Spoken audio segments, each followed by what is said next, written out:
Peace, brothers and sisters. My name is Brother Chris. My reader here is Brother Obi. Today's lesson is called The Lord Will Come Down, because we're going to go over a subject that is an absolute fact and it is not an opinion. And I believe the reason that the world is the way there is today is because we don't believe this fact. So we're going to dig into it and we're going to see exactly what's going to happen before the Lord come down, why he has to come down in the first place, what's going to happen when he come down, and what's going to happen after he comes down. So we're going to open this up in Isaiah 64, verse 8. 46. Isaiah 46, excuse me. Yeah, in verse 8. When you get it, go ahead and read, my brother. Remember this, and show yourselves, men. Bring it again to mind, O ye transgressors. Right. Remember the former things of old. See, brothers and sisters, this is what we have to do. This is what the Lord is telling us to do. We have to remember the former things of old, because we have to remember, brothers and sisters, God has dealt with mankind in the past. He has completely, almost utterly destroyed mankind in the past. And the fact that we have forgotten this fact is the reason that the world is upside down today. Go ahead. Remember the former things of the old. For I am God, and there is none else. I am God, and there is none like me. Go ahead. Declaring the end from the beginning, and from ancient times the things that are not yet done. See, this book is like no other, the Holy Bible. No other God, from my knowledge, has been able to declare the end from the beginning. Hinduism, Buddhism, I haven't heard of any God that has a book like the book of Revelation in the Bible. So we're going to go on to Psalms 50.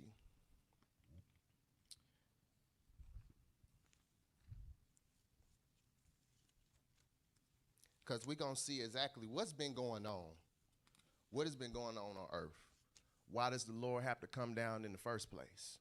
We're going to see why. Psalms 50, in verse 19.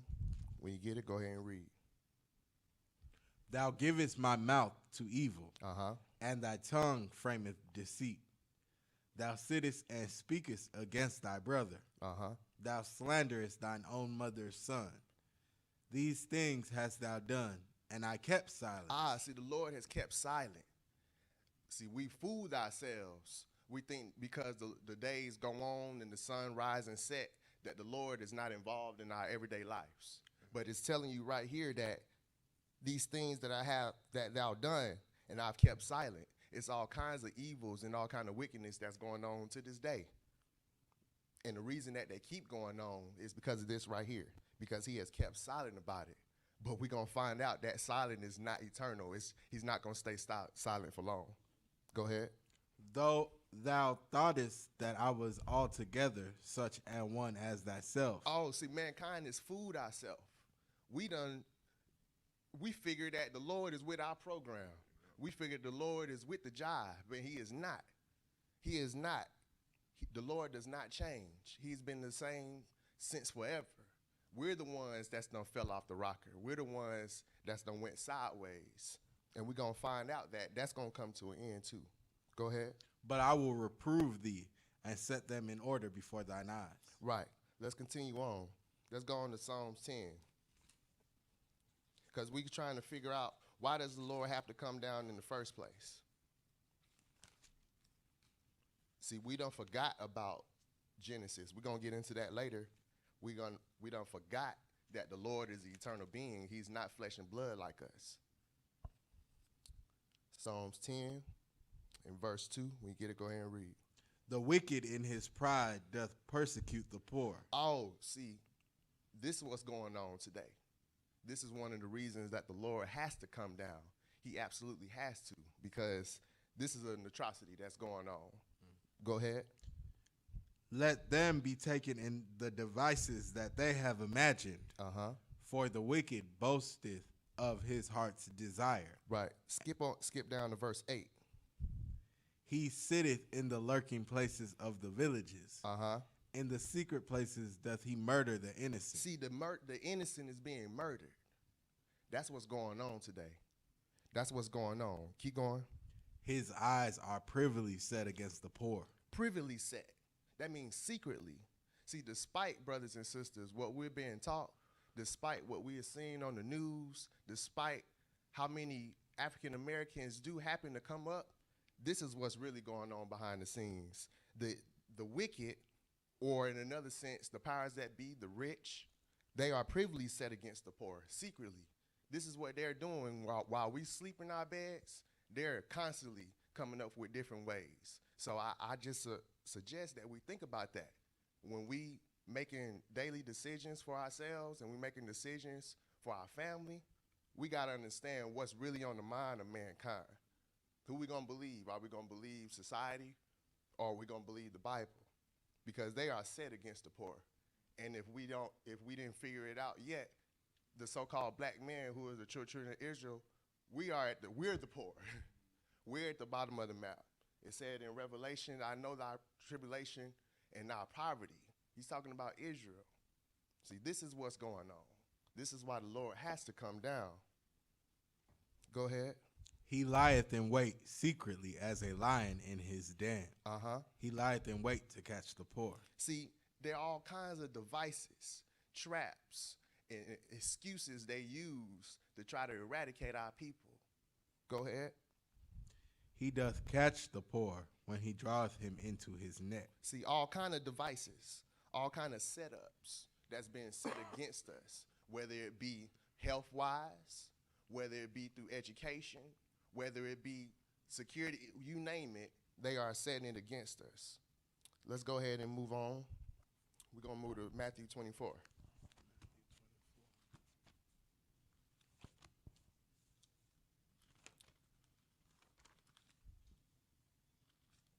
We're going to see what else is going on earth.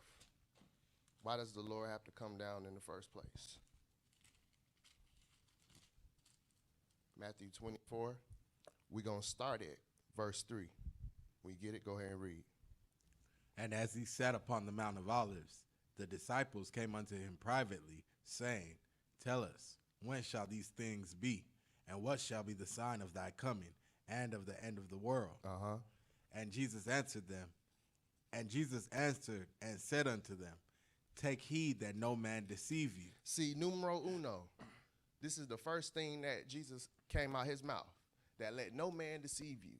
That's what's going on earth today, deception. That's why we're not privy, we are not prone to this idea of the Lord coming down and reigning on earth. We're not prone to that idea. Why? Because there are men that is being deceptive about the matter. Go ahead. For many shall come in my name, saying, I am Christ, and shall deceive many. And ye shall hear of wars and rumors of wars. See, we got these things going on as we speak. These are the signs that the Lord said to look for before his coming. Go ahead. See that ye be not troubled, for all these things must come to pass, but the end is not yet. For nation shall rise against nation. Nation against nation. Russia, China, the U.S., NATO, all kinds of hearsay and whispers that's going on as we speak. Go ahead. And kingdom against kingdom, and there shall be famines and pestilences and earthquakes in diverse places. See, here we go, pestilence.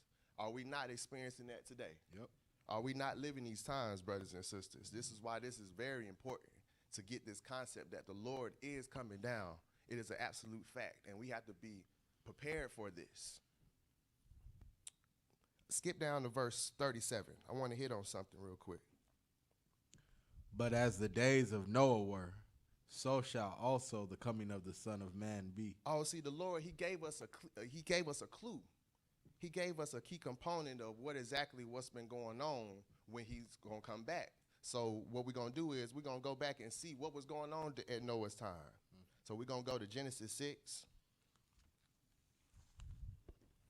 We're going to go to Genesis 6.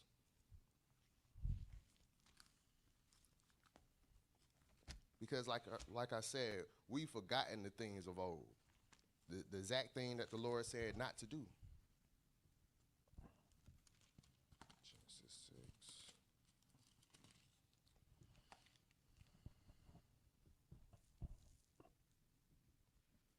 We're just walking it down. We're going to walk it down all the way to the Lord's return. This is what's happening. right before the Lord is coming back. Genesis 6, and go ahead and pick it up at verse 5.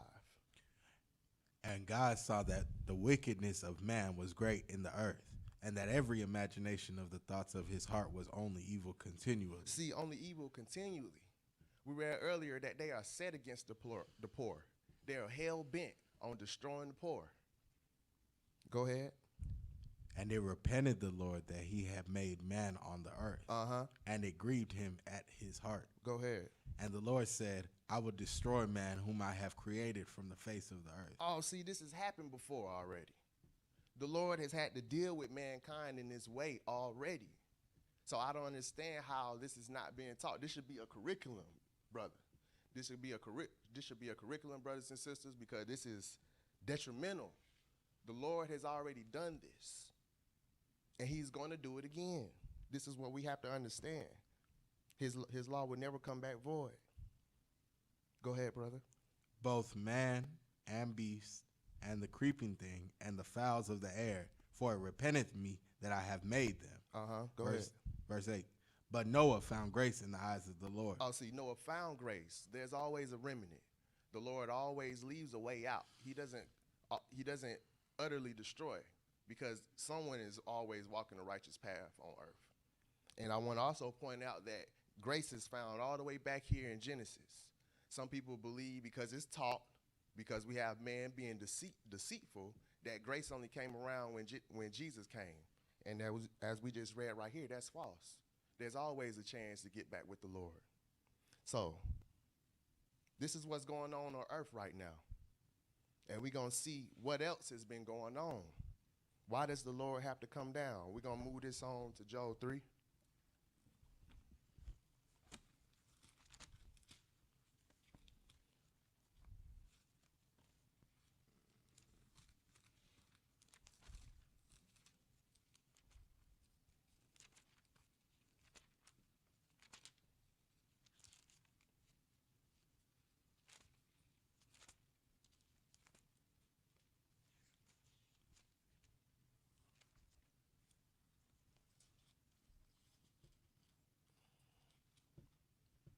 Excuse me, brother. I done lost my place.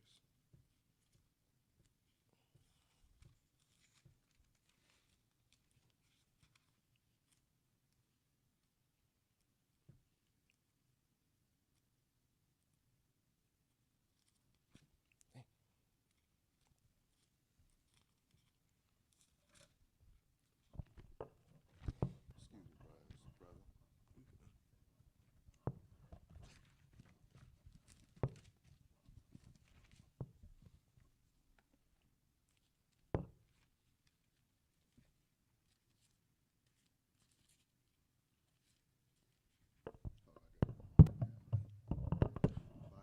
I apologize.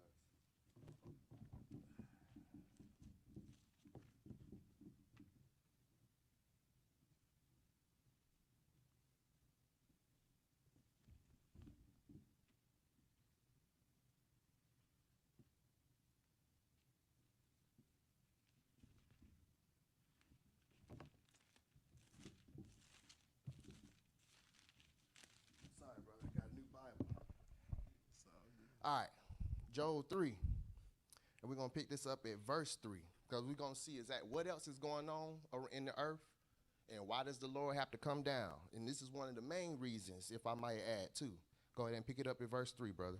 And they have cast lots for my people. Oh, okay.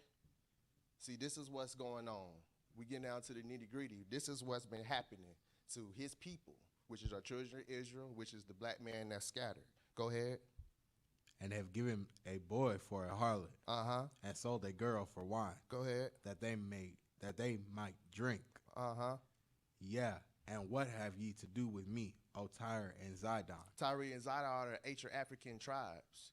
They was the ones. If we didn't know, the Africans sold the Hebrews. It wasn't Africans selling other Africans. It was the Africans that sold the Hebrews. Go ahead. And all the coasts of Palestine.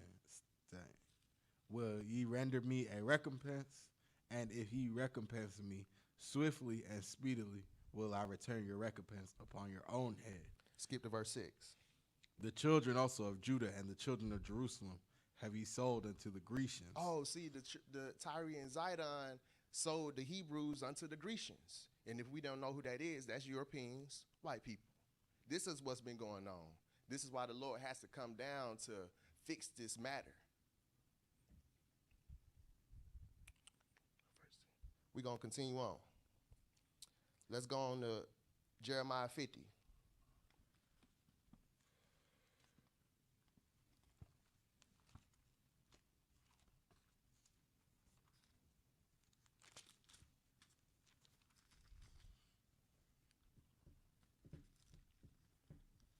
Jeremiah 50. And we're going to pick this up at verse 33. Thus saith the Lord of hosts, the children of Israel and the children of Judah were oppressed together. And all that took them captives held them fast. Go ahead. They refused to let go. Oh, see, they refused to let them go. That's what's going on. The same way Pharaoh didn't want the children to be let go in Egypt, brothers and sisters, let's not be fooled by society. I know that we're not in yokes of iron and we're not picking cotton, but we have not been returned to our land. The list goes on, ICE and immigration. America is hell-bent on trying to make sure people don't come into their country, all sideways. But are they trying to get you out? No, they not. They are not worried one bit. You know why? Because they know you are a prize. You are a spoil of war. That's what we have forgotten. Despite the jury, despite how good we could throw a football, what does it say? It said, and they took them all into captivity and held them fast, because we are a top calamity. We are a top priority. We are a prize. We practically built this country with our own hands, and they refused to let them go. This was on the mind of mankind, despite what we're hearing. We're going to believe the Bible. Go ahead, brother. Verse 34. Their Redeemer is strong. See, our Redeemer is strong, Jesus is. He's strong. He is the only one that's going to be able to take us out of this situation. The only one. Many men has tried. Good, kudos to you. But you're not the Redeemer. This is what our people need. Go ahead. The Lord of hosts is his name. He shall thoroughly plead their cause. See, he says he shall thoroughly plead their cause. We're going to get into that a little bit more later. And he don't mean he going to be begging on his knees either. Just like he submitted Pharaoh in Egypt, he's going to do the same thing to the world. We're going to see that later. Continue. That he may give rest to the land and disquiet the inhabitants of Babylon. That's good, brother. Let's go and move on to back to Matthew 24. I just want to point out something. I want to go over things that's going to be transpiring right before Jesus come back. Because it's important that we know the order, because there's other things that's being taught in the world today. So we're going to turn to Matthew 24 and verse 29. When you get it, go ahead and read, brother. Immediately after the tribulation of those days shall the sun be darkened, and the moon shall not give her light. And the stars shall fall from heaven, and the powers of the heavens shall be shaken. See, this right here, brothers and sisters, is a great sign that you'll see all throughout the Bible. It says, immediately after the tribulation in those days shall the sun be darkened, and the moon shall not give her light, and the stars shall fall from heaven, and the powers of heaven shall be shaken. This is concrete. We could read this out the Bible. I'm pointing that out because at the end of the lesson, I'm going to add something, because we could clearly go to the scriptures and see that this is what's going to take place. Go ahead, brother. 30. Mm-hmm. And then shall appear the sign of the Son of Man in heaven, and then shall all the tribes of the earth mourn, and they shall see the Son of Man coming in the clouds of heaven with power and great glory. See, out the mouth of 2 or 3 witnesses, a matter is established. So we're going to go and we're going to try to find this sign somewhere else. We're going to look for this sign somewhere else because it is written somewhere else. We're going to go to Isaiah 13. Isaiah 13, because I want to make it clear what exactly takes place before he comes back. Because he is coming back, brothers and sisters. And we have to make sure that we are prepared for it. Isaiah 13, and verse 9. When you get it, go ahead and read. Behold, the day of the Lord cometh, cruel both with wrath and fierce anger. See, we talking about Jesus. We talking about the Lamb of God. It said, behold, the day of the Lord cometh, both cruel with wrath and fierce anger, because the world is contrary to God.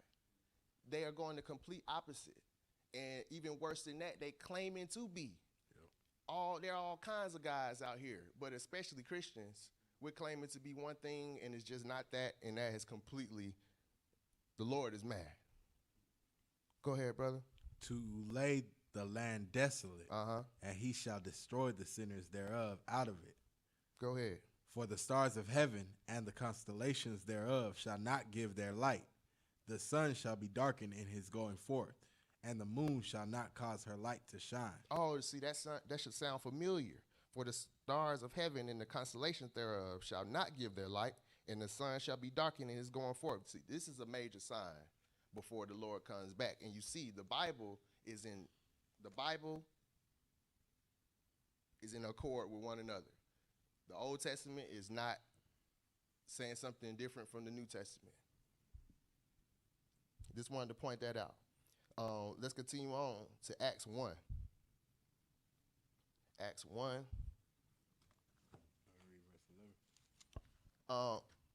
You good, brother. We continue on. Go to Acts 1.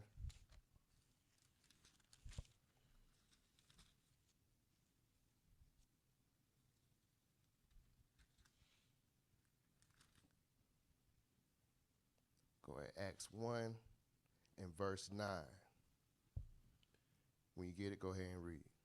And when he had spoken these things, while they beheld, he was taken up. Okay, so the he that we're referring to is Jesus. This is right after his resurrection. He was having a meeting with the disciples right before he descended back up to the third heaven. Go ahead. Behold, and a cloud received him out of their sight. Uh-huh. Verse 10. And while they looked steadfastly toward heaven as he went up, behold, two men stood by them in white apparel, which also said, Ye men of Galilee, why stand ye gazing up into heaven? This same Jesus, which is taken up from you into heaven, shall so come in like manner as ye have seen him go into heaven. Okay, so the angels told him, this same Jesus, which is taken up from you into heaven, shall come in like manner as you have seen him go into heaven. And what that angel was referring to is his second coming, when he come back down. Go ahead, bro. Verse 12. Then returned they unto Jerusalem from the mount called Olivet, which is from Jerusalem a Sabbath day journey. See, that's where they was. I'm pointing this out because we're going to look at a prophecy. They was at the Mount of Olives, or the Mount Olivet. And the angel told them the same way he descended up, he's going to come back in the like manner. So we're going to check that out. Let's see if the scriptures confirm that. Let's go to Zechariah 14.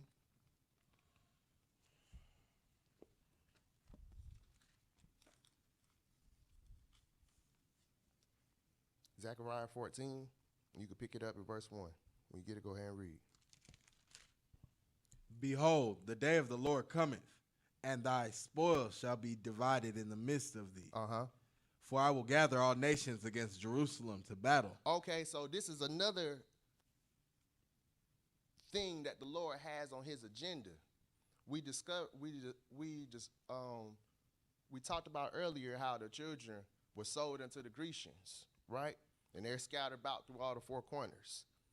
It says, I will gather all nations against Jerusalem to battle. See, this is how he's going to plead their cause. As we read earlier, this is how he's going to do it at the Battle of Armageddon. Because power has to be taken by force, brothers and sisters. Jesus, we all know he's the Lamb of God, but he's also a Lion of Judah. And this is the only way that the world is going to be able to get back on track to get ready for the Father's kingdom to come. He has to destroy or completely eradicate most of the problem. That's what's going on. Go ahead, brother. And the city shall be taken, and the houses rifled, and the woman ravished. Go ahead, read. And half of the city shall go forth into captivity, and the residue of the people shall not be cut off from the city. Then shall the Lord go forth and fight against those nations, as when he fought in the day of battle. See, the Lord is going to fight. That's on the agenda. This is why the Lord is coming down, because he has to submit mankind. Mankind is completely out of order. Go ahead, bro. And his feet shall stand on in that day upon the Mount of Olives. Oh, see, that should sound familiar. We read that in the New Testament in Acts 1. Isn't that what the angel told the disciples? Mm-hmm. The same, he was going to come back in like manner? Go ahead and read, bro. Which is before Jerusalem on the east. And the Mount of Olives shall cleave in the midst thereof toward the east and toward the west. And there shall be a very great valley, and half of the mountain shall remove toward the north, and half of it toward the south. Because it's going to be a cataclysmic event. When the Lord touched down back on earth, everybody is going to know. It's not going to be anything secret about it. People are not going to wonder what's going on. Now, I'm saying that for a reason, you know. This is what's going on.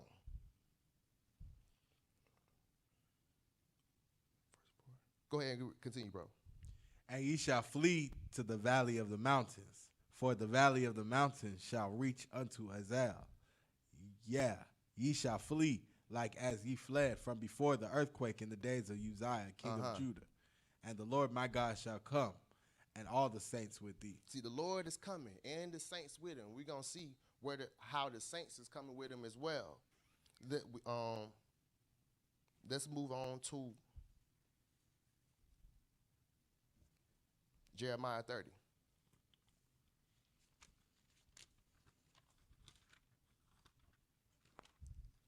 It talked about how the saints are going to be coming back with him. And we're going to see why is that the case as well. Jeremiah 30. Pick it up at verse 7. When you get it, go ahead and read. Alas, for that day is great, so that none is like it. It is even the time of Jacob's trouble. Oh, see, the Jacob's trouble, that's another name for the great tribulation. That's what we was referring to in Matthew 24 when it said immediately after great tribulation that you will see the great sign of the sun and moon being darkened. It's also referred to as Jacob's trouble. Go ahead and read. But he shall be saved out of it. For it shall come to pass in that day, saith the Lord of hosts, that I will break his yoke from off thy neck, and will burst thy bonds, and strangers shall no more serve themselves of him. See, the Lord is going to set us free. This is why the Lord is coming down. This is why it's crucial for the Lord to come down, because we have to be set free. Go ahead, brother. Verse 9, but they shall serve the Lord their God, and David their king, whom I will raise up unto them. Oh, see, David their king. David is in the dust right now. So how is this going to take place? How is this possible? Because he's going to resurrect the righteous. We're going to look into that. He's going to resurrect the righteous. And these are the saints along with the angels with him that's going to come down with him. Let's look into that. Let's go to Revelation 20.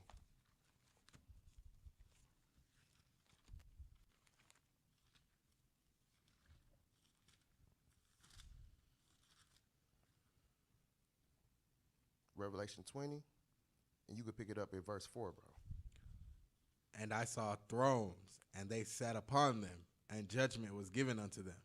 And I saw the souls of them that were beheaded for the witness of Jesus, and for the word of God, and which had not worshipped the beast, neither his image, neither had received his mark upon their foreheads, or in their hands. Go ahead. And they lived and reigned with Christ 1,000 years. See, Christ is going to reign for 1,000 years. This is what's going to happen when he gets here. It's going to be peace on earth. And he's going to reign with his saints for 1,000 years. But what else, bro? Verse 5. But the rest of the dead lived not again until the 1,000 years were finished. This is the first resurrection. Oh, see, this is called the first resurrection. Not the rapture.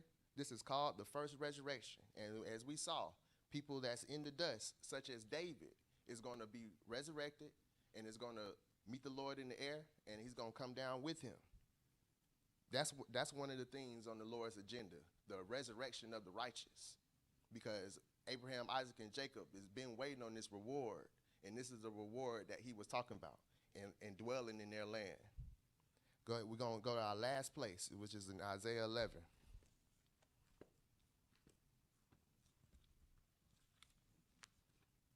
See, the Lord has to come down for these things. He has to judge the wicked. He has to set his people free. And he's going to resurrect the righteous. That's what's on the Lord's agenda. Isaiah 11, we're going to pick it up at verse 4. But with righteousness shall he judge the poor, The he we referring to is Jesus. Go ahead. and reprove with equity for the meek of the earth. Uh-huh. And he shall smite the earth with the rod of his mouth, Uh-huh. and with the breath of his lips shall he slay the wicked. And righteousness shall be the girdle of his loins, and faithfulness the girdle of his reins. Uh-huh. The wolf also shall dwell with the lamb, and the leopard shall lie down with the kid. See, this is something unprecedented right here we read it. This is something unheard of. It says, the wolf also shall dwell with the lamb. How is this possible? Because God is on earth at this time, and there's going to be peace on earth. The peace on earth that mankind has been waiting for this entire time. But like we read earlier, certain things have to happen first. Jesus is going to have to put his enemy up under his feet, and he's going to have to judge the nations. That's what's going to happen. That's how this has to be. This is how this is going to be possible. Without him coming down and setting the wicked right, this wouldn't be possible. Go ahead. Middle of verse 6. Uh-huh. And the calf and the young lion and the fatling together, and a little child shall lead them. And the cow and the bear shall feed, their young ones shall lie down together, and the lion shall eat straw like the ox. See, pure serenity. Serenity is going to be on earth at this time. And that's why the Lord has to come down. I appreciate y'all listening. I hope someone got some understanding in Jesus' name.